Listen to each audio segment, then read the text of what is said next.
So today we're taking a little bit of a detour from all the gun stuff and going to take a look at my EDC bag. This is a S-Type Fatboy Versipack from Maxpedition. I picked it up recently and pretty happy with the bag overall. You know, my biggest dislike of the bag is it's pretty tactical looking.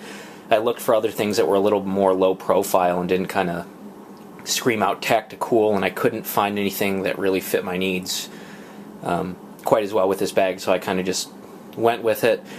Originally I was going to get it in blue, which I thought was a little more, you know, maybe would be mistaken for a camera bag, and I ultimately got this because I just didn't quite look like how the blue looked.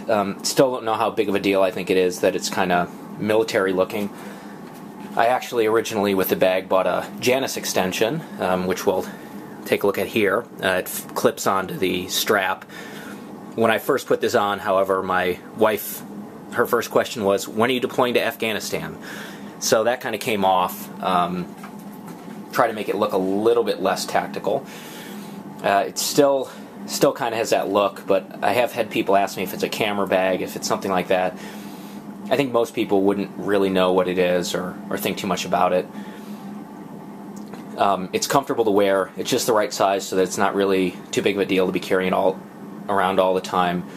I keep my wallet in there, a few other small miscellaneous items, and then I have kind of my essential EDC items, and I think you'll get different ideas depending on who you ask.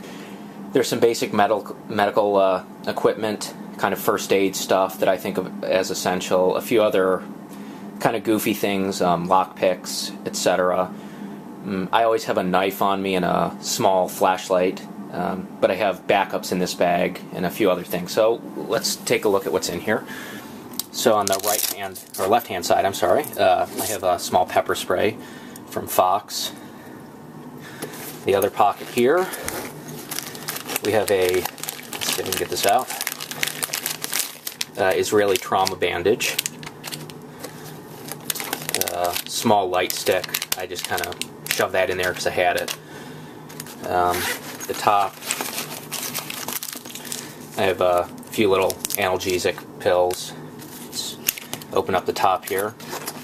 In the front pack, I have the little Maxpedition pocket reference. This has all sorts of interesting random stuff in it, and I'll just flip to some page, and North American area codes.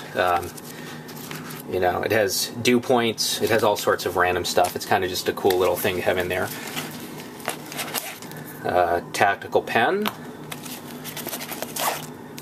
a Surefire 6P LED flashlight. I think it's about 80 lumens. Let's see. Get this open. Oop. Kind of hard to do it with one hand. Lock pick kit. Anything else here in the front? Bic lighter, wallet, some tissues. Let's see. Cat 5 tourniquet. This is, you know, this or the soft here what the military uses. What else do we got in here? Just some sanitary wipes, more kind of in the medical line. Oops, bandage, a few more sanitary wipes there. Some gauze. It's not Curlex, I don't think, but what is this? A survival wrap.